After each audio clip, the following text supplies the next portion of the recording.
There's a particular kind of quiet that settles into a life after someone leaves it. Not the loud kind, not the dramatic kind that comes with slammed doors or tearful goodbyes. The quiet kind. The kind that shows up in the ordinary hours of an ordinary Tuesday, when a song comes on and, for just a second, your hand almost reaches for your phone, before you remember there's no one to send it to anymore. That kind of quiet doesn't usually belong to just one person. Somewhere. Right now, someone is sitting inside that same quiet, thinking of you, wishing, in the small, unspoken way people wish for things they've stopped letting themselves ask for out loud. I'm not going to pretend to know exactly who this is for you. Maybe it's obvious the moment you read this, a name rising instantly, a face you can picture without even trying. Maybe it's less clear, a handful of possibilities crowding in at once, each one carrying its own particular ache. Either way, I want you to sit with this for a moment, instead of rushing past it.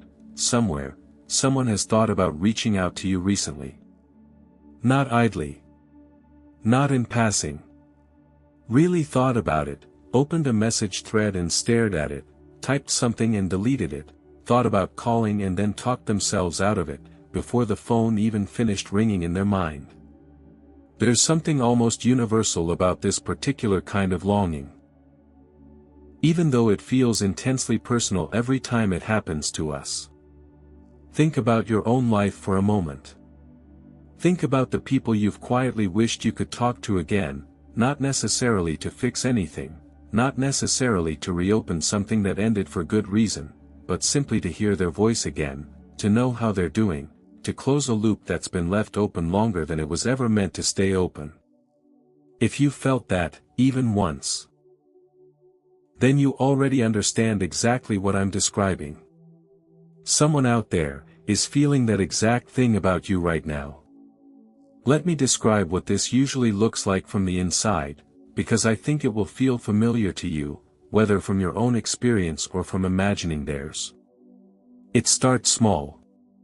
A memory surfaces uninvited, something you said once, a place you went together, an inside joke that still makes sense only to the two of you.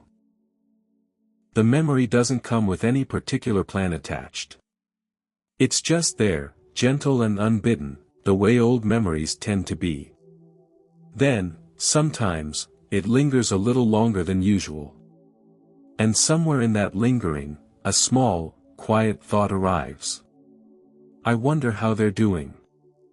I wonder if they ever think about me, the way I sometimes think about them. That thought rarely turns into action right away. Mostly, it just sits there, visited occasionally, set back down again. There's a reason for that hesitation, and it's worth naming honestly, because I think you deserve honesty more than you deserve comfort here. Reaching out after time and distance have grown between two people, carries a particular kind of vulnerability. It risks discovering that the connection has faded more than you hoped. It risks the awkwardness of not knowing quite what to say, after so much unspoken time has passed. It risks rejection, or worse, indifference. The sense that reaching out mattered far more to you than it would to them. So mostly, people don't reach out. They just carry the wish quietly instead, the way you might carry a photograph you never quite get around to framing. I want you to consider, gently, who this might be for you. It could be an old friend, someone from a chapter of your life that closed not because anything went wrong, but simply because life moved you both in different directions, different cities. Different routines, the slow drift that happens to even the closest friendships sometimes, with no dramatic ending at all, just distance accumulating quietly over time. It could be someone from a relationship that ended, not necessarily one you'd want back exactly as it was, but someone whose presence in your life still leaves an echo, a wondering, a version of care that never fully disappeared even after everything else did. It could be family. Someone whose silence has stretched longer than either of you intended, each of you assuming the other has moved on, when really you've both just been waiting for the other to make the first move. There's something particular about the way this kind of longing tends to surface, and it's worth paying attention to the pattern. It rarely arrives during the busy, distracted hours of a normal day. It arrives in the quiet, in-between moments, late at night when the house has gone still. During a long drive with nothing but the road and your own thoughts for company, in the strange stillness right after waking, before the day's obligations have fully claimed your attention yet. Someone, somewhere, has likely felt this exact ache toward you, in exactly those kinds of quiet moments recently. Late at night. On a drive. In the pause right before sleep, when the mind wanders toward whoever it still carries, even after everything else has been let go. I think it's worth asking yourself honestly whether you felt anything like this yourself recently, pointed toward someone in particular. Sometimes the clearest way to understand what someone else might be feeling toward you, is to notice what you've been feeling toward someone else. If a name has been surfacing in your own quiet moments, someone you haven't spoken to in a while, someone you've caught yourself wondering about without quite meaning to. That's worth paying attention to as well. These things have a way of moving in both directions at once, more often than people realize. It's entirely possible that while someone is quietly wishing they could speak to you again, you're carrying an almost identical wish toward someone else, neither of you aware that you're both circling the exact same kind of quiet longing, just pointed in different directions.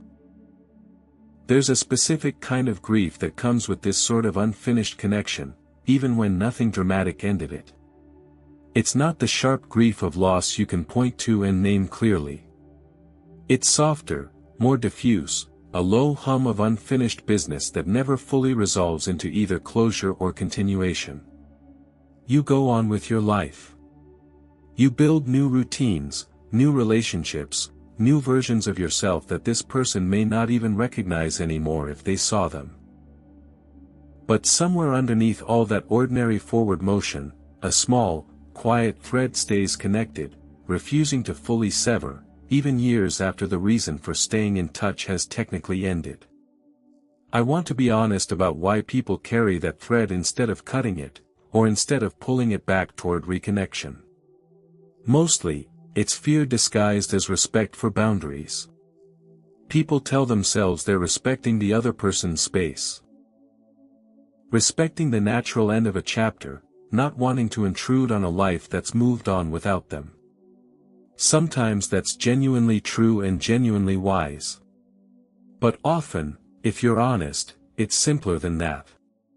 It's just fear of being the one who cared more, fear of discovering the connection doesn't mean what it used to, fear of the specific vulnerability of admitting, out loud, I still think about you sometimes, and I don't fully know why. Consider, too, how much easier it has become in recent years to know, technically, how someone is doing, without ever actually speaking to them. A glance at a profile.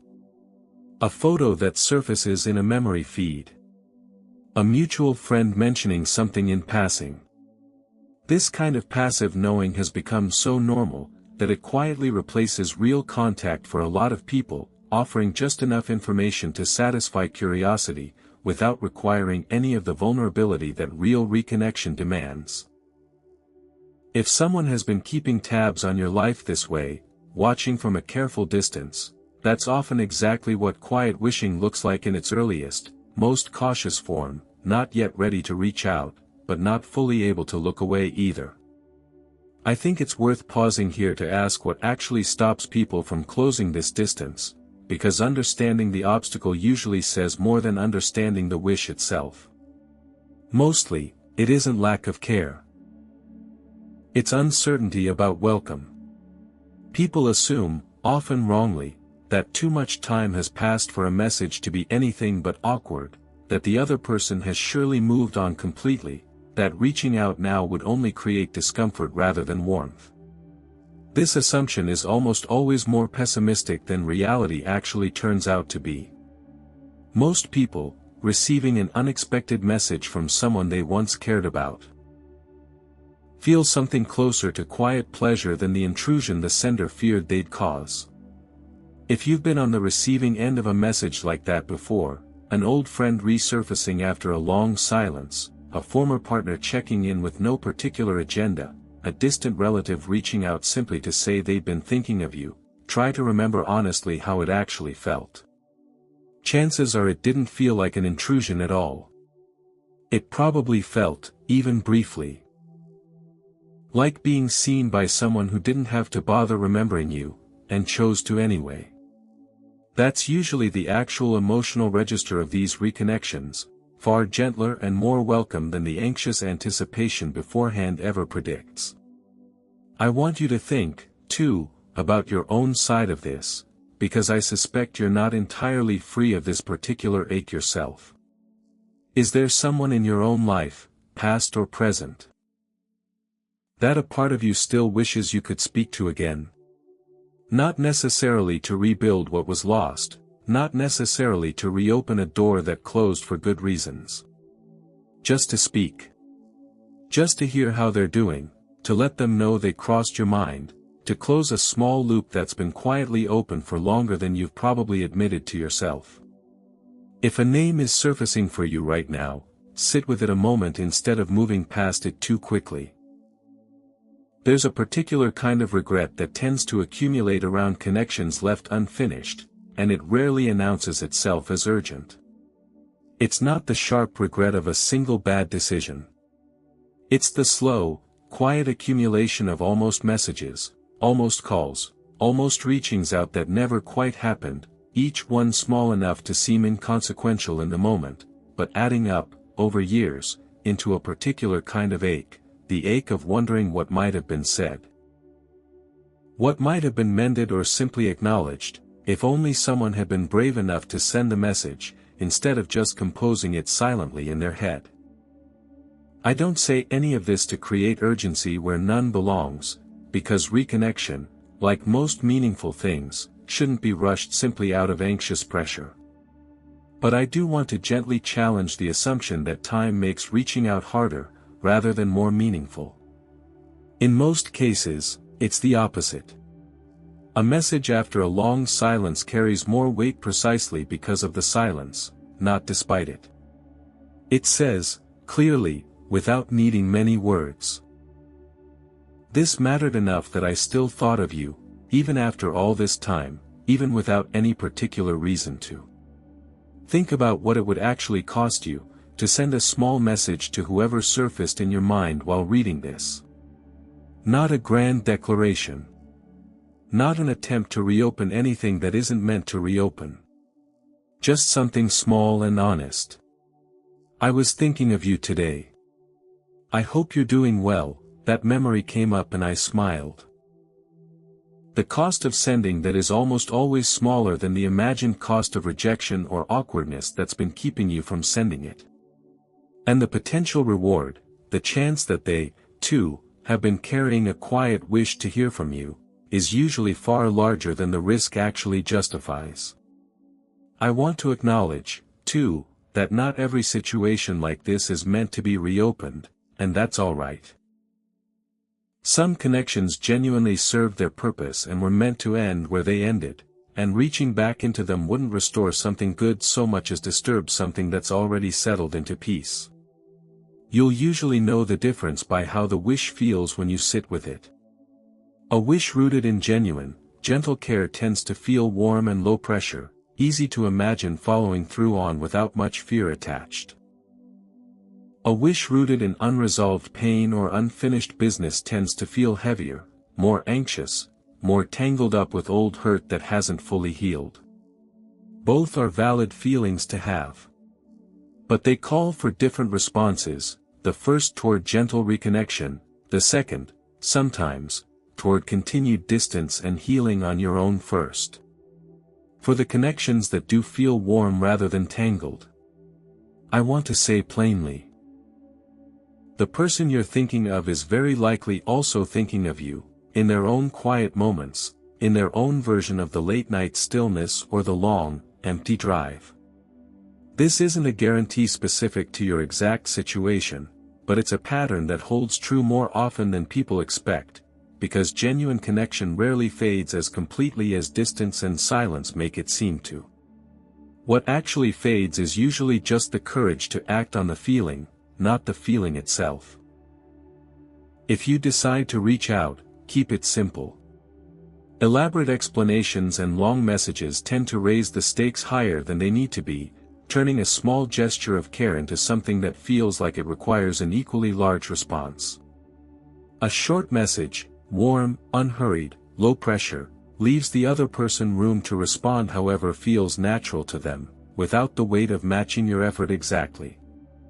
Something as simple as a memory shared, or a genuine, uncomplicated hope that they're doing well, tends to land far more gently than an attempt to explain years of silence in a single message.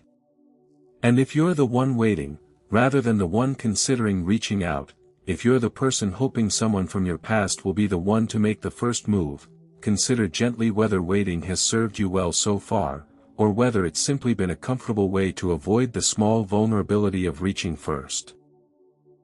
There's no rule that says the person who left, or the person who was left, has to be the one who speaks first. Whoever notices the wish first, is usually the person best positioned to act on it, regardless of how the original silence began. I think, too, about how many of these quiet wishes go entirely unspoken for a lifetime, not because reconnection wasn't wanted, but simply because neither person ever quite found, or made, the moment to act on it. Life gets busy. Days turn into years faster than anyone intends.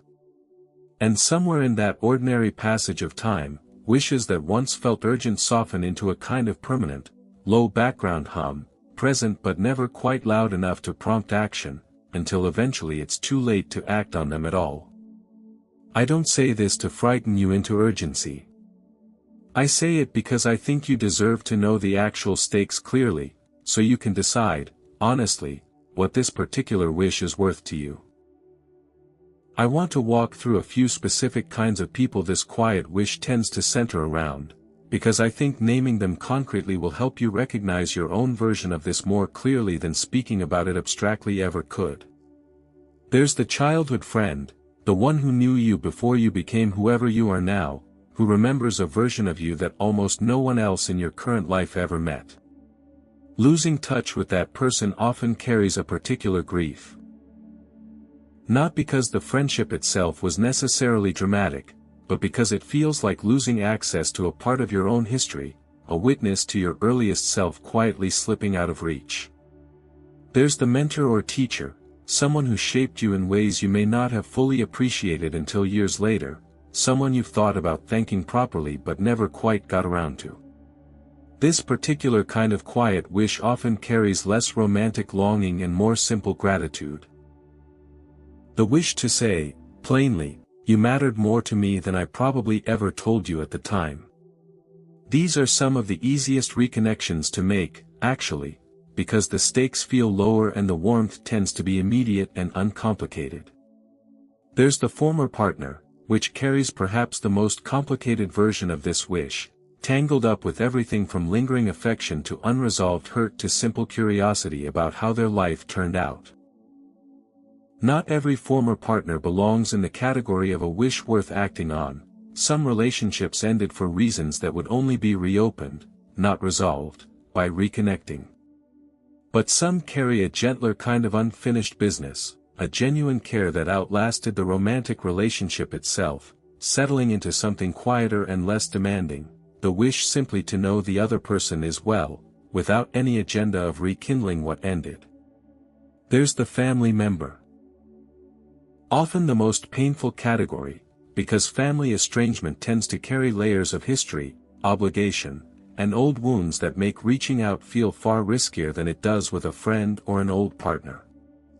If a family member is who surfaced in your mind while reading this, know that this particular kind of quiet wish is common, more common than most people admit publicly, and that many long-standing family silences end not with a dramatic reconciliation, but with one small, ordinary message that simply says, I've been thinking about you, and I miss you, however complicated things have been.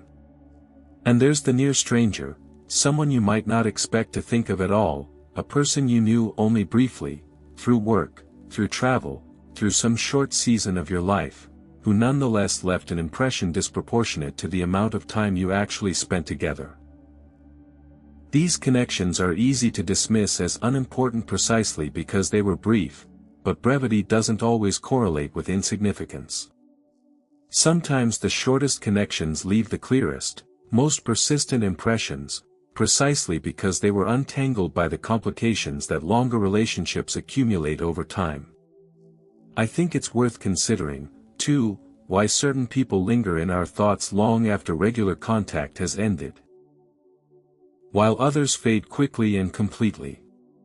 It isn't always about the depth of the original relationship. Sometimes it's about timing. A person who was present during a particularly formative or vulnerable period of your life tends to stay lodged in memory more persistently than someone who knew you only during an unremarkable stretch, regardless of how much time you actually spent with either of them.